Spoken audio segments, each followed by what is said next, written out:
1,00,000 మంది శివభక్తులతో కలిసి మహారుద్రాక్ష పూజలో పాల్గొనండి. వెంటనే కాల్ చేసి మీ పేరును నమోదు చేసుకోండి. నమస్తే రమ్మగారు. నమస్తే జయ. సాధారణంగా మనం ఆడవాళ్ళకి సంతోషాలు, దుఃఖాలు, సుఖాలు అన్నీ ప్రతి విషయం ఆడవారి వైపే ఒక పాజిటివిటీ ఉంటుంది. సాధారణంగా మనం కూడా అదే కాబట్టేమో. కానీ మగవారికి కూడా ఇవన్నీ ఉంటాయి కదండి.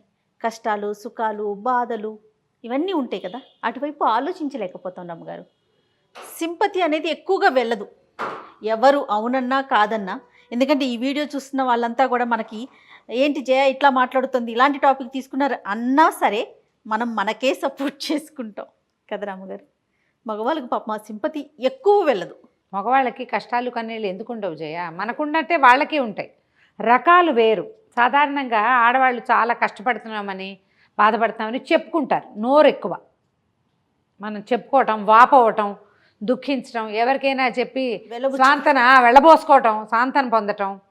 తర్వాత ఏమో తమ కష్టం, తమ బరువు చెప్పుకోవటం. దాంతోపాటు ఏంటంటే ఈ పిల్లల్ని కని పెంచే పూచి ఆడవాళ్ళదే అవటంలో అది పెద్ద కష్టంగా ఉంటుంది. ఆ పిల్లల్ని పెంచడంలో సమానమైన బరువు బాధ్యతలు తండ్రి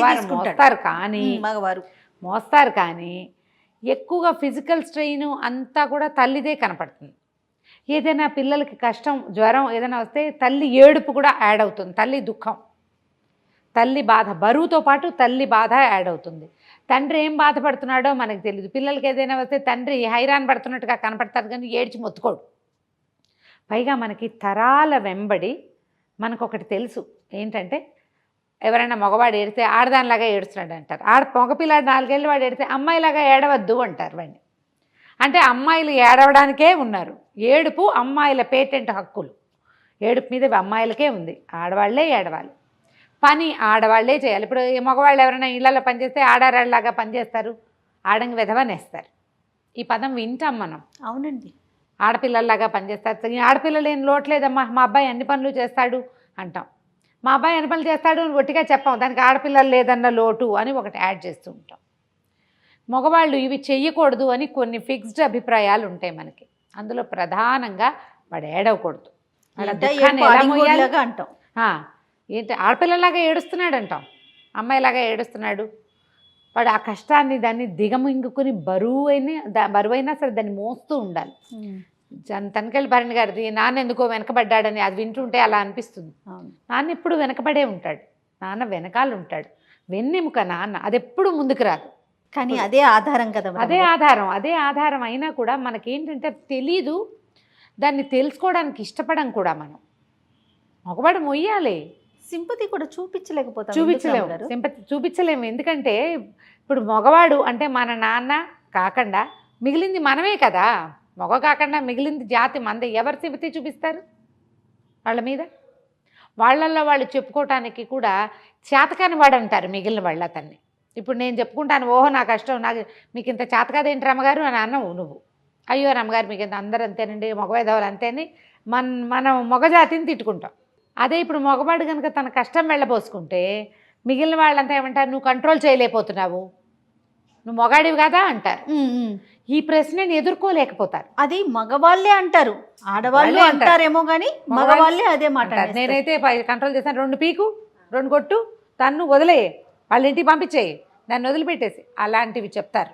ప్రశ్నకి సమాధానం ఎప్పుడూ వాళ్ళకి లభించదు. చాలా సమస్యలకి సొల్యూషన్స్ లభించవు, దాన్ని ముయ్యాల్సే వస్తారు. కుటుంబ భారం మోయటం అనేది మగవాడు చేయవలసిన విధి అని మనం తరాల వెంబడి తెలుసుకున్నాం. ఎందుకంటే శారీరకంగా అతను బలవంతుడు, మానసికమైన దృఢత్వం కూడా వాళ్ళకి ఎక్కువగానే ఉంటుంది. ప్రధానంగా ఏంటంటే అణుచుకుంటారు. మనకు అణుచుకోవటం రాదు ఆడవాళ్ళకి. ఆడవాళ్ళు సహించటం వచ్చు. ఆడవాళ్ళకి ఎంత అణిచివేసినా దాన్ని భరిస్తూ ఉంటారు. ఆడవాళ్ళకి సహనం ఎక్కువ. మగవాళ్ళు మోత బాగా చేయగలుగుతారు, మోసుకుంటారు పెళ్ళాలని, పిల్లల్ని, అక్క చెల్లెళ్ళని, నాన్నల్ని, అమ్మల్ని. ఏం చేస్తారు, మహా అయితే చాలామంది ఇల్లు వదిలి బయటికి వెళ్ళిపోతారు. నువ్వు చావమని వదిలేస్తారు. ఏమైనా హ్యాబిట్స్కి లోన్ అవుతారు, వాట్లల్లో స్వాంతన పొందడానికి ట్రై చేస్తారు.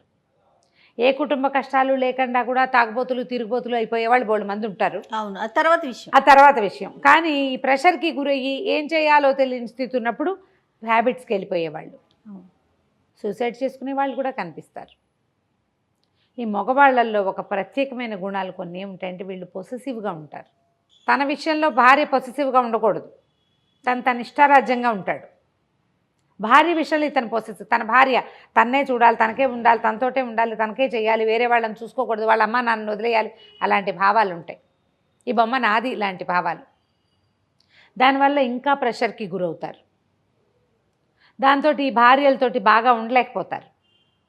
వీళ్ళని కేకలేయడానికి, తిట్టడానికి, కొట్టడానికి, హింసించైనా ఆ బొమ్మని తనదిగానే ఉంచుకోవాలని భావిస్తారు. ఈ శాతం కొంచెం ఎక్కువ కనపడుతుంది. పొసెసివ్గా ఉండే ఆడవాళ్ళు ఎలా పొసెసివ్గా ఉంటారో మగవాళ్ళు కూడా అలాగే పొసెసివ్గానే ఉంటారు. తనతో సమాన పాయాల్లో ఉండవలసిన వాడు తనకంటే కొంచెం ఎక్కువగా ఉంటే ఓర్చుకోలేకపోతారు. భార్యల ముందు చిన్నతనం ఫీల్ అవుతారు.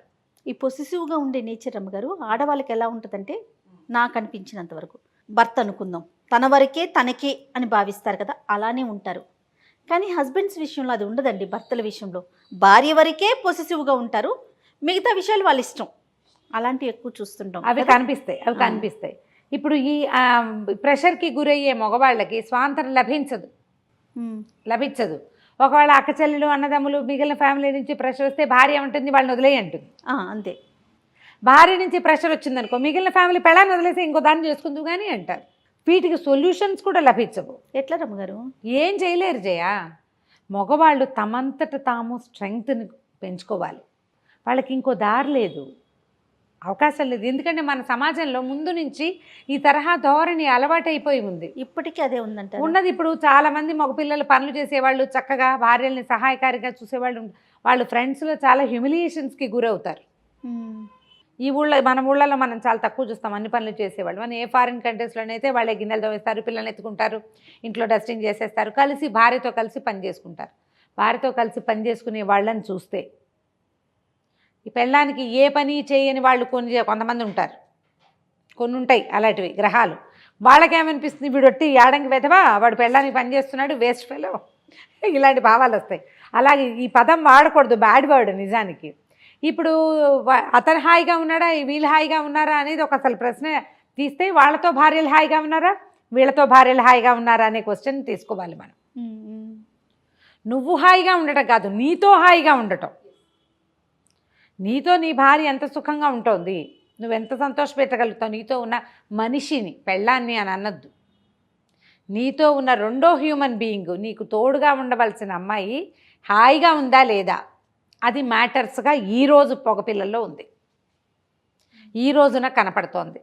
ఆ బట్టల మీద బాడీ షేమింగ్ చేయకూడదు, ఆ అమ్మాయి బట్టలు ఆ అమ్మాయి ఇష్టం, వాళ్ళ అమ్మ నాన్నని తను చూస్తుంది, తన చాయిస్, తన ఐడియాలజీ, తను ఎట్లా చేయదలుచుకుంటే అట్లా చేయనిద్దాం, ఇలాంటి భావాలు ఈ రోజున కనపడుతున్నాయి, అబ్బాయిల్లో ఉన్నాయి, కనిపిస్తున్నాయి.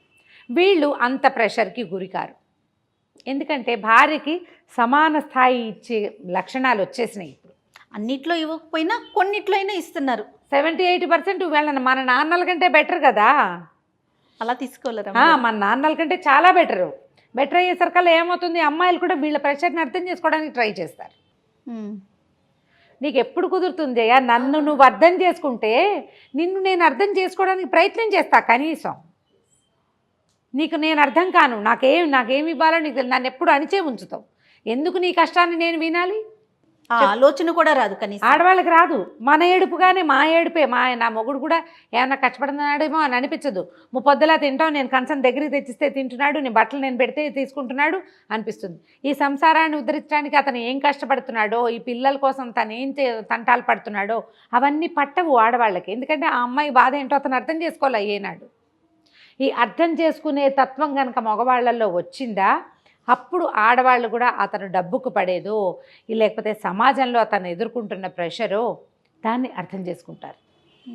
ఇటీవల కాలంలో అది వచ్చిందని, ఇదివరకు ఏంటంటే మగవాళ్ళు అంతే అని, వాళ్ళని అలాగే తీసుకోవాలని భావించేవాళ్ళు. ఆ కాలంలో మగవాళ్ళ కష్టం ఎట్లా అర్థం చేసుకుంటారు, కాస్త పిల్లలు పెద్దవాళ్ళు అయిపోయి, పిల్లలు వివాహాలు అయిపోయినాక పాపం తండ్రి బాధపడుతున్నాడు, పిల్ల వెళ్ళిపోయింది, తండ్రి దిగులు పడుతున్నాడు. బాగా 50 ఏళ్ళు 55 ఏళ్ళు 60 ఏళ్ళు వచ్చాక ఒకళ్ళనొకళ్ళు అర్థం చేసుకోవటాలు ఉండేవి. ఆపేక్ష చిన్నతనం అంతా ఒకళ్ళనొకళ్ళు చచ్చినట్టు భరిస్తూ ఉండేవాళ్ళు. ఎందుకంటే ఓపెన్గా మాట్లాడుకోవటాలు, సహాయం చేయటాలు ఏం లేవు అప్పుడు. ఇప్పుడు కుదురుతున్నాయి కదా, ఎందుకు వీళ్ళు కలిసి చదువుకుంటున్నారు. అమ్మాయిలు మనకంటే తక్కువ అనే భావాన్ని ఇప్పుడు తగ్గించుకున్నారు. ఓకే, ఇప్పుడు తగ్గింది, చాలా బెటర్ అయ్యాం. ఇది ఈ పాత రోజుల కంటే ఇంకా బెటర్ అవ్వాలి. నిజం చెప్పాలంటే మీరు ఇంకొక మంచి మాట చెప్పారు. మన నాన్నల కంటే మన మొగుళ్ళు నయం. నెక్స్ట్ జనరేషన్ ఇంకా మార్పు. ఇప్పుడు తర్వాత పిల్లలు, ఇప్పుడు మా పిల్లలు ఉన్నారు జయ, వీళ్ళు ఎవరిని బాడీ షేమింగ్ చెయ్యరు, ఎవరిని జడ్జి చెయ్యరు. అమ్మాయి ఇష్టం, అబ్బాయి ఇంతంత చిన్న గౌన్ వేసుకొచ్చింది అలా అంటే దాని గౌన్ దాని ఇష్టం, నీ పెత్తనం ఏంటమ్మా మధ్యలో అనేస్తారు. నీ పెత్తనం ఏంటి, దాని ఇష్టం, దానికి నచ్చింది వేసుకో. నీకు నచ్చకపోతే ఊరుకో, నువ్వు అలా అనకూడదు. అలా ఉన్నప్పుడు ఆ వచ్చే వాళ్ళు కూడా వీళ్ళకి సపోర్టివ్గా ఉంటారు.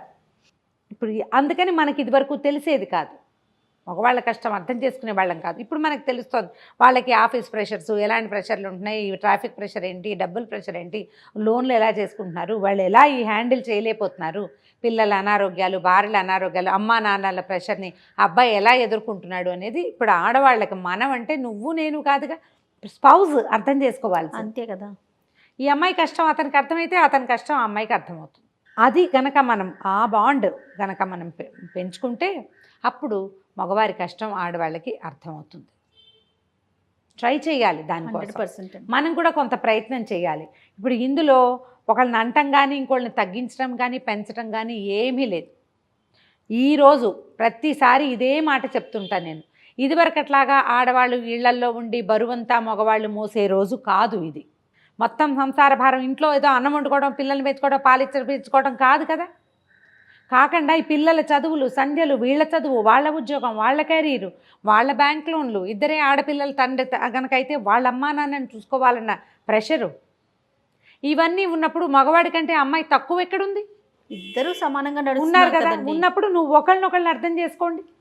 అంతే. పైగా మీరిద్దరూ ఎల్కేజీ నుంచి పీజీ దాకా కొట్టుకు చచ్చి సీట్లు సంపాదించుకోవాలి. ప్రతి ప్రెషర్ని ఆడమగ సమానంగా అనుభవిస్తున్న రోజు ఇది. మరి అలాంటప్పుడు ఒకళ్ళనొకళ్ళు అర్థం చేసుకుంటే అప్పుడు మగవాళ్ళ కష్టం ఏమిటో ఆడవాళ్ళకి అర్థమవుతుంది. ఈరోజు తెలుస్తోందనే నేను గట్టిగా నమ్ముతున్నాను. రైట్ రమ్మ గారు, నమస్తే. నమస్తే.